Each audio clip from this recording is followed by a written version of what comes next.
سلام بچه ها، خوش اومدید به یه ویدیوی دیگه. من مونسم و امروز میخوایم با هم راجع به زندگی نامه استاد اردلان سرفراز صحبت کنیم. پس آخر ویدیو با من همراه باشید. استاد اردلان سرفراز شاعر و ترانه‌سرایی که در کنار شهریار قنبری و ایرج جنتی عطایی بنیانگذار ترانه نوین ایران محسوب میشن. اردلان سرفراز سال 1329 در شهر داراب استان فارس به دنیا آمده.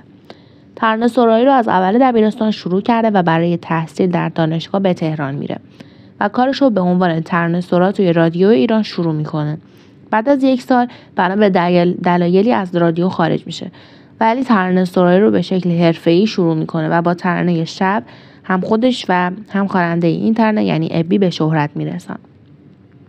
اردلان سرفراز هم مثل خیلی از هنرمندای دیگه چند سال بعد از اتفاقات سال 57 و در سال 62 مجبور به ترک وطن میشه. هنگام ترک ایران به آشنایان دارابی خودش اعلام میکنه که من فقط برای سرفرازی ایران از اینجا میرم.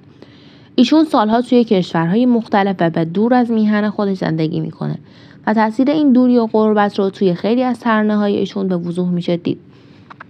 جناب سرفراز با خواننده‌های زیادی همکاری داشته و بیشترین کارهاش با خواننده‌هایی مثل هایده، گوگوش، داریوش، ابی، معین، ستار و شهره بوده.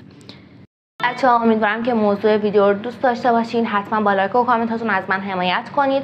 حتما ویدیو رو سابسکرایب کنید و اینکه زنگولش رو بزنید که هر وقت من ویدیو گذاشتم واسه شما نوتیفیکیشن بیاد و بیاید و تماشا کنید. خیلی دوستتون دارم. خدا نگهدار.